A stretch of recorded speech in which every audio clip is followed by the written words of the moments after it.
Hey everyone, how you doing? My name's Andy. My channel's Finding Value. We're going to go over market conditions and ratios for a commodity bull market. And I'm going to go over the dollar, the 10-year yield, and then going over some we'll call it ratios and also some prices of commodities and kind of look at the entire big picture of everything. So let's dive in here. I'll give you my financial opinion. And we'll start with the dollar. The dollar it wasn't a huge commodity bull market. It was a commodity, well, it's a commodity bull market, but it's not, I don't think it's the big dog based off of the interest rates. But we came up and basically came into a rising wedge. That's what this wedge is here. We broke down and had a decline of the dollar from 2002 to 2008 was that area that it broke down. So in 02 to 08, that's when commodities really started to take off for the majority of the commodities. But in the beginning of that phase where we had a commodity buy signal and commodities started to react was actually back in 98, 99. And we had the dollar continuing to increase. It was basically, I call it the rotation of money, where money was selling out of bonds and going into the dollar first, and then that dollar was deployed into assets like precious metals and also commodities. We have a similar setup happening today on the right-hand side here, where we have a strengthening of the dollar. We're coming up to this resistance area, and we're playing with that resistance area. We could extend above it. We could stay up there for a little while. And then I think, obviously this is speculation, but I think we're going to head lower at some point with the dollar. If things were to repeat like they did last commodity bull market. Right now, we've got a lot of money rotating out of bonds. It's rotating out of bonds, going into dollars. And then those dollars will be deployed into something else at some point. I think that something else will be commodities and precious metals. So looking at the 10-year yield, if we look at the 10-year yield, we're seeing this go up. And we'll see if this closes above the resistance line going across here. If we can get momentum above it, we will see higher interest rates. But I mean, looking at this is the last time in 2018 they had problems around this resistance area with things breaking in the system. We could see very similar things happen, and then they may do yield curve control. They may already be in there doing that. I mean, who's buying bonds right now? This is a big move higher, and then all of a sudden they come in. Somebody did, and bought a bunch of bonds to stop or slow down this move. So we are above the support line, that support line going across. We have a little bit of a pullback in the 10-year yield, and we'll see where this actually ends up going. But to me, it looks like we see a new shift to increasing interest rates on the right-hand side. And that this could be a paradigm shift in the markets where it's a higher inflationary environment. And that higher inflationary environment is being validated by the bond market. That's why money's rotating out of bonds. So looking at commodities priced in dollars, we've had a very large run up here. Could we get a pullback at some point? We very well could get a pullback, a larger pullback in commodities. We've been on a tear. And with the increasing interest rates, things, people's minds will change, people's sentiment, and we've had a massive run. And usually when you've had a massive run, you'll get a pullback at some point. And we might be at that point. Again, that's why I don't trade in and out. I still think the interest rates, the inflation, it's all still there. But that doesn't mean that you have to go higher. You're still going to have normal pullbacks in the market. Shake people out of it. Coming on down, looking at the XAU to gold ratio. We're looking at all the ratios now. We're at support right here for the ratio. It's this white line going across. I'll back out and show you. It's this line going across here that we've hit coming down, hit it coming back up. We've hit this multiple times. It's been basically grinding on this line. And we need to break this downtrend line. in this ratio. We have not broken it yet. I do think that we'll eventually break this. And what I said is that you need to break this line for happiness. That's where the gold and silver mining companies will outperform gold. It will be a large shift in the markets because we haven't had this shift. This shift has not occurred since like the 1990s at best. And that was from 92 to 96 was a pretty good run, but that was the last good bull run in gold, or gold and silver mining companies versus gold itself.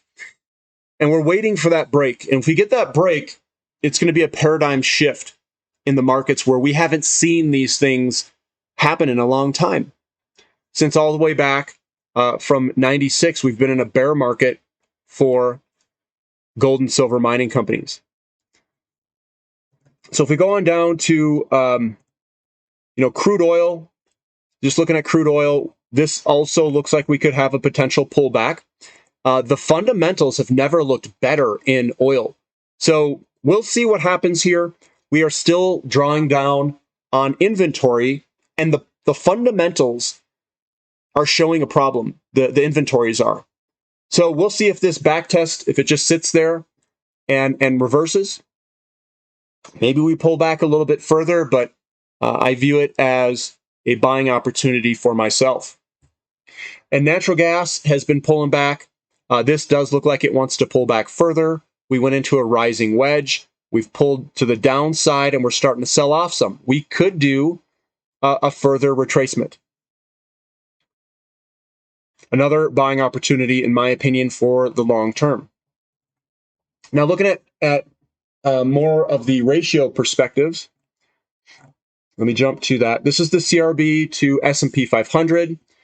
We've been rocketing higher here, and we could get a little bit of a pullback going on. We do have a bearish engulfing pattern where we could pull back a little bit. But overall, from the big picture view, we've had a disinflationary recovery phase environment from 2008 all the way down till 2021. In 2021, we broke out of this downtrend line. We have a new paradigm where commodities will outperform. We've been watching this ratio for a long time, and it's got this nice outperformance. Doesn't mean that we go straight higher the entire time. We could have sideways movements very similar to this. We could have counter trend movements, but overall, the general trend will be higher where commodities outperform the S&P 500. This period where the blue line, the downtrend line, that's where stocks outperformed during this period, and money went into stocks and not into commodities. This was our bear market for commodities.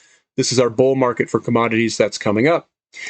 And then looking at some of the actual commodities themselves.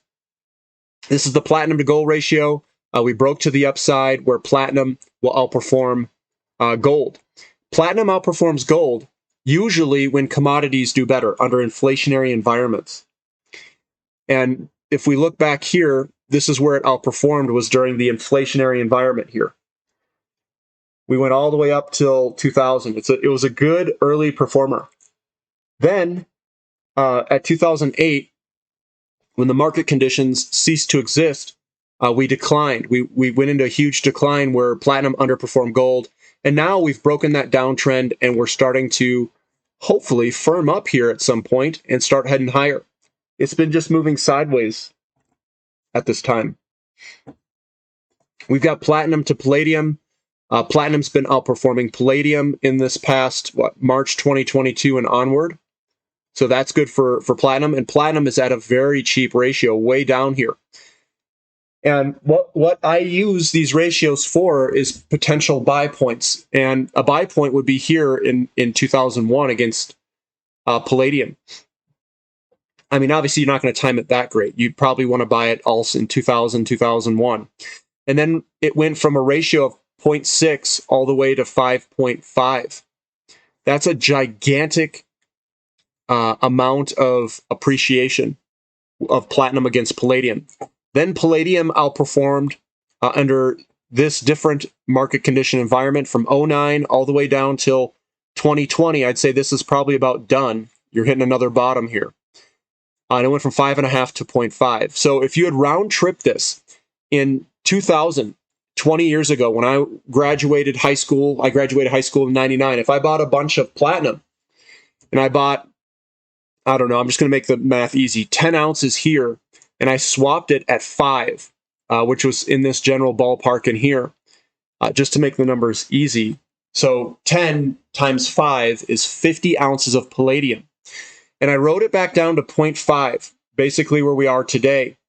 That's 50 divided by 0.5 is now 100 ounces of platinum.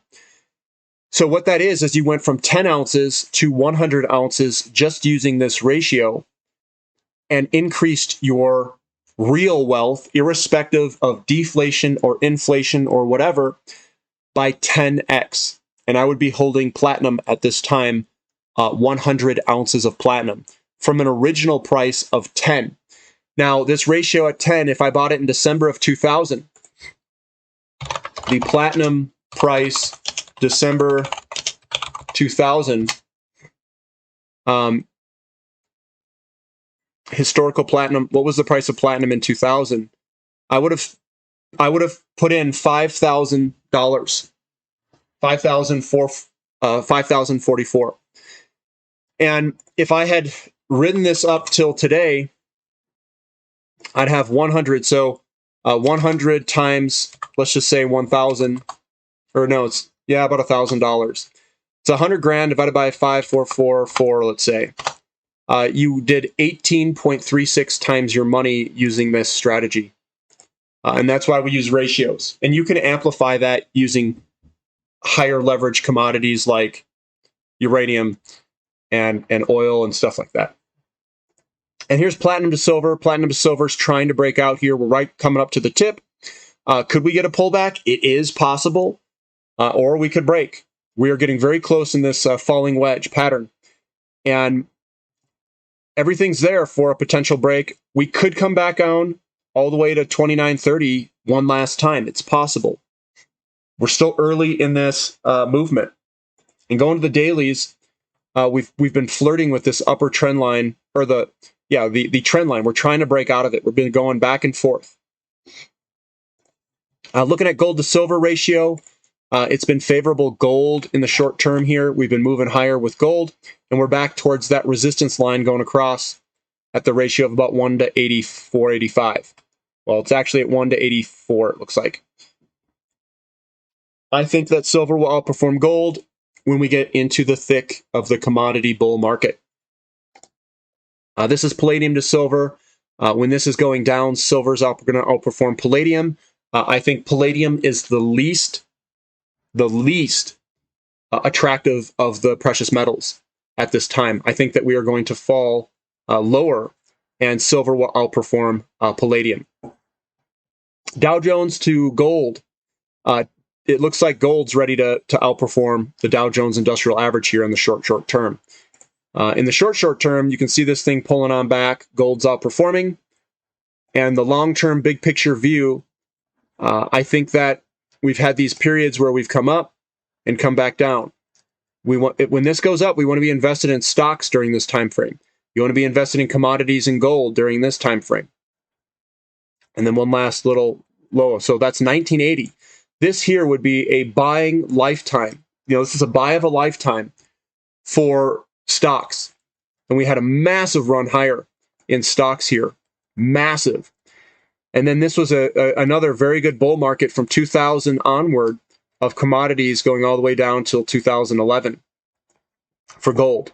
I think that similar pattern is going to come and pull on back, probably all the way to the lower end here. Again, I don't know exactly where it's going to end up, but I think it's going to have a period where gold's going to outperform the Dow Jones Industrial Average. We've got gold to oil ratio. This is the gold to oil ratio. We had this anomaly in history where you could buy oil cheaper than it's ever been, ever. That is a complete anomaly in history. And we are coming and compressing back down, and we're back down to 16.5. That's more of a normal average. An expansive average is down below 10. This one was 7 back here. I think that it will eventually compress down to a level that could be that low, and we just need to be patient. Here's the copper to gold ratio. This is falling back. We do have some fear in the market. Usually when this declines, there's fear in the market, especially if it really declines. But it declined here in the early bull market of 2000 all the way back down before outperforming on the back half of that commodity bull market. And I think we just have to wait. We just have to be patient. I think the deficits of copper are coming up in a few years. And I'm waiting for the break. That's the break higher. Looking at uranium. Uranium to silver. Looks fantastic for uranium to outperform silver. Small little down days here on a trend, on a support line. Looks good. We've got uranium to S&P 500. Looks like uranium wants to outperform the S&P 500 and go higher. That looks good, and it's cheap. Uranium is. Uranium to gold. Looks like uranium wants to outperform gold. We've got uranium to crude oil. That looks like that could potentially outperform at some point. And then we've got uranium to copper. Another one that could outperform, and uranium's cheap to copper. So uranium is cheap to everything, and it looks like it wants to try to outperform all of the other commodities. Baltic Dry Index, it's heading higher here in the past 1, 2, 3, 4 months. We've had a little sideways month basically today, and we'll see if we can break out of this Baltic Dry Index to gold ratio and get a little outperformance in shipping. Looking at lithium, lithium is basically moving sideways, but we've had a monster run in lithium here. Big monster run. And we're getting a little bit of a pullback, moving sideways action there. And then coming on down, we've got, see here, aluminum. Aluminum's selling off a little bit here, coming on back. We are still selling off, but it's still above this breakout line here. So we're still broken out. We've just pulled on back, and hopefully we can hold above that line there for aluminum. We also have, let me go back up. I should have lumber and stuff in here too. Here it is. Lumber is trying to find its footing here on this support line going across. We've just been consolidating back and forth, and that's where we are there. We've got nickel. Nickel's been moving sideways, priced in dollars. Palladium has been under pressure. This is the one that I'm not invested in. I'm mainly platinum and silver with a little bit of gold. I do think that this will head lower. Looking at some of the other ones like cocoa futures, this guy's still squeezing up here, right on its trend line. We've got wheat. That's been very highly elevated. We could see a pullback here at some point. It is possible, but it's at a whole new higher level up there. And I do think it will consolidate for a while. We've got soybeans at a high level. It looks like it's pulling back here this past trading day, but again, big picture view, it's sitting on top of a pattern. One level, another level, and then another level potentially. And then we've got corn. Corn's also sitting way up there on top of another support line at a whole higher level of price. So that's corn. Looking at the PPI, this is the PPI. It continues to rise by the producer price index. This producer price index has these large consolidation periods, and those large consolidation periods are favorable for stocks. When they break out in between these periods, it's showing us that this is a large inflationary breakout periods where the expansion phase of real estate lines up and commodity bull markets happen. That's where we're getting these large expansionary phases. And right now, we've never had a steeper move in this producer price index. There's the consumer price index. The rate of change is not much to higher. And this could be a problem coming up. But I know some people talk about deflation. The deflation here, this downward movement in the CPI is deflation. It doesn't happen often. Look, you almost never see it. We only had one little blip of it, and then we've basically gone higher the entire time. So deflation is very rare, and you don't see it in the markets as often. Looking at the the housing starts. Housing starts have pulled back. Now, is this a monthly blip, or is this a trend that's about to start? If it's a trend, it could you could see a move lower where it comes down and then we start into a downtrend. We'll have to watch and see. I think it's too early to make that judgment, but the housing market definitely looks like it's slowing. The housing starts have definitely showed us that as well. And we'll have to continue to monitor. If we go below average and we get a good trend out of it, that's when you need to worry. We need to figure out what is causing it. And if there's people defaulting on their houses, which I don't think will necessarily happen, at least not right now, that's when you can have deflation through the credit destruction of homes going delinquent and then going bankrupt at some point, or I should say foreclosing on the house. I don't foresee that happening. I don't think we're that close yet. I think that's a ways away. But we have seen a slowdown in the housing market. So I think that's all I've got for today, guys.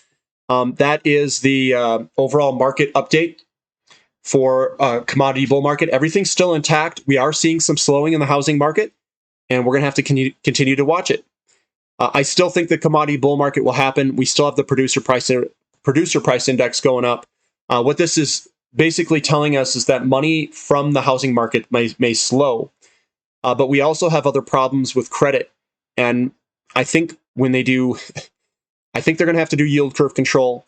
That will be inflationary. They're going to be printing money to buy bonds to control the yields. So I think that will be another thing to look for. And the inflation can also come from that. So I'm just looking at where can we get inflation, money coming into the system or credit coming into the system, and what does the producer price index look like? If we hit shortages in commodities, you're still going to get the inflation because they measure the inflation through the consumer price index. It'll just be money flowing from stocks and bonds into commodities and precious metals, which will show up in the consumer price index and also the producer price index, even though money coming into the system can slow down. So that's what we're watching here. So everything is still game on for a commodity bull market to happen. The market conditions are still ripe. The ratios are changing favorably, and everything looks good. Give me a thumb up for the content. Subscribe to the channel if you haven't already. And check out my website, Platinum Membership. The membership in the description link below if you want to ask me questions. I do it on a weekly basis. I rotate the times, and you guys can ask me questions on it. So that's what I've got for today. Thanks for viewing. This is Finding Value.